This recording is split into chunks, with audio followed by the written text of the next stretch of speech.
talk about expectations and about action versus simply just taking notes.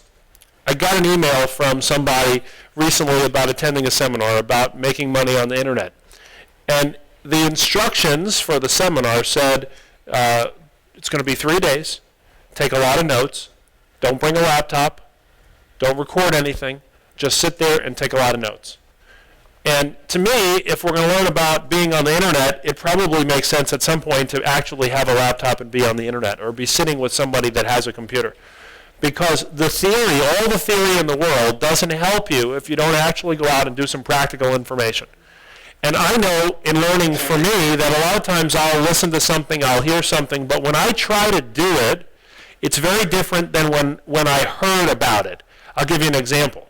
If you've ever driven a stick shift car, I want you to imagine sitting in the passenger seat, watching somebody shift and push the brake and push the gas and push the clutch and just do all of that. And you're just sitting in the passenger seat and they're saying when it gets over to here and to this many RPMs, you push and you do that. And you say, okay, I got it. And you're sitting there taking notes.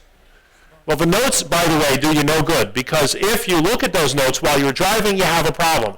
The very first time you try to drive that stick shift car, you probably don't want to be in San Francisco on a hill, right? You want to make sure you're in a parking lot where there's no one around, and all you want to do is you want to get out there and practice and practice. And eventually it becomes second nature. Same thing with riding a bike, right? You get on a bike, you fall down. You get on over and over and over, you fall down. So until you actually do something, it's very hard to know whether you actually know how to do it or not. Well, this whole training is designed to give you the ability to go out there and do things.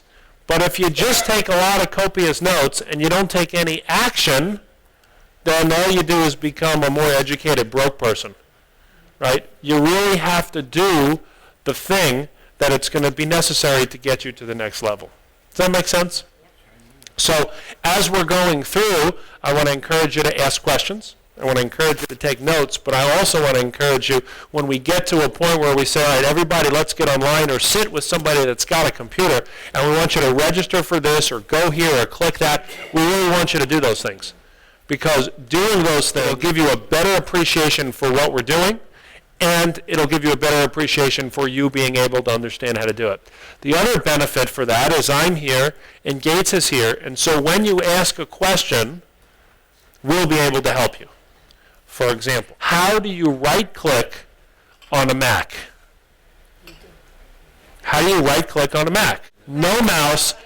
There is no right-click on the trackpad on a Mac. So the question is, how do you right-click? Because right-clicking when you're using a mouse is very important. Clayton, I'm going to tell you something. This will be worth the entire price of training. Okay? When you use your trackpad on your Mac, you use one finger and you tap it, correct? If you tap it with two fingers, it's a right click. Tap it with two. And up comes, when you're setting your preferences in your Mac under your mouse tab, it asks you if you want to be able to enable the trackpad to right click and simply tap it with two fingers instead of one. How does it know, by the way, that you use two fingers instead of one? Because my fingers are a different size and shape than Asenka's fingers, but yet it knows two fingers and not one.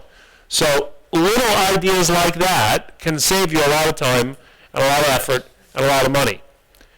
By being here, you made the commitment and the dedication to take time out of your schedule, whether you're watching a video or whether you're participating here, right?